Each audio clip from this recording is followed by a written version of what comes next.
everybody, I'm private investigator Ken Childs, and the reason for this public service announcement video, if you will, is because I get this call approximately once a month now, and I'm starting to call it like the next Nigerian dating scam. And so the target is you've got middle-aged women and or women that have like just recently retired, and they're now newly online dating, and they're trying to find a loved one. Now, where the scam comes in is you have these Nigerians, hell, half of them are probably like 19-year-old punk kids. And what they do is they set up just hundreds and hundreds of profiles, a day, literally. And so what they do is they set up these profiles and they set them up in a way that's going to be a middle-aged man. He's a high-income earner, something to like draw you in, and then they've got the profile. It's charming. It's cool. Collect.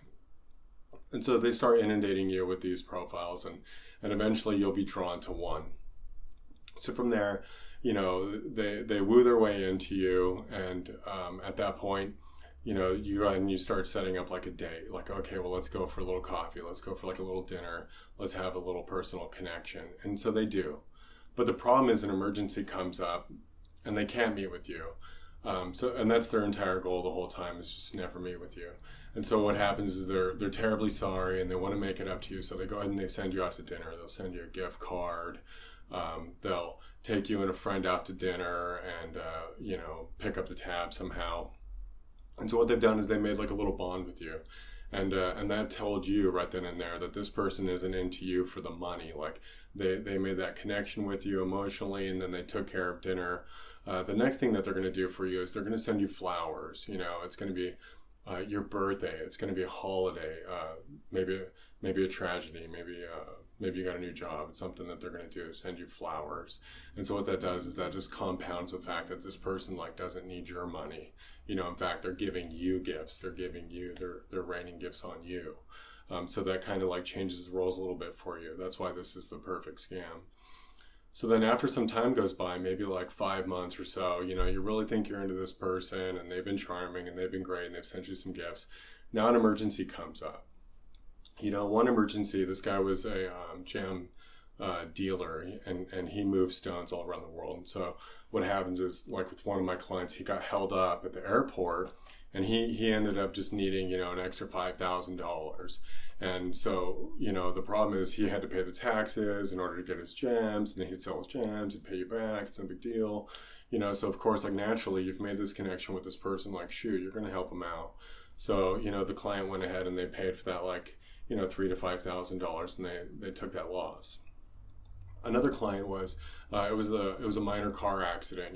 They were like in the streets of London, they hit another car. They just needed like 2,200 pounds, and this person would go away, like no big deal. And so, of course that client went ahead and like, gosh, it's no big deal to them. Shoot, let's send them to like 2,200 pounds, which is like probably about $3,000. And so this is like the very first part of the scam. It was where they're like drawing the big money out of you.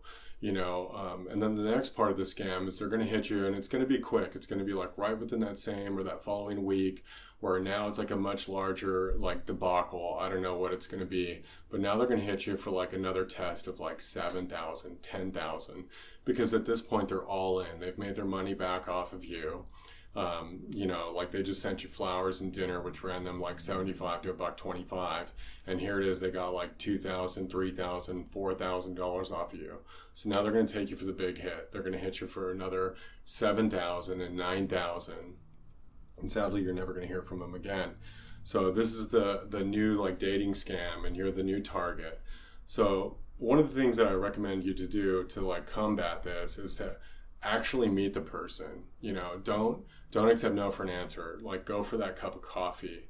If you find that picture to be like too good to be true, it's just like he's Mr. Tennis Pro. He's just like got that like little gleam off that smile, and it's just too good to be true.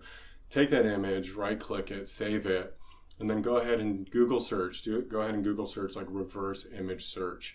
And what you can do is upload that image, and if that image comes up on another profile, well then there it's a fake person. It's someone out there just like running some scams on you. So ladies, be careful. That's kind of the new thing. That's what's been going on. And And don't feel like a sucker. You know, the first couple clients that I had with this, one was actually a retired attorney. She's a very smart individual. The other woman was a retired investment banker, another extremely intelligent, beautiful woman. And so don't take too much of this to heart. This is what these people do. They're scam artists. This is their full-time job. So what you need to do is just be cautious. Like I said, check the profiles. Meet with this person, you know, in public place, you know, test it out for some coffee, and take care of yourself. So hopefully you learned something from this, and if not, give me a call. Thank you.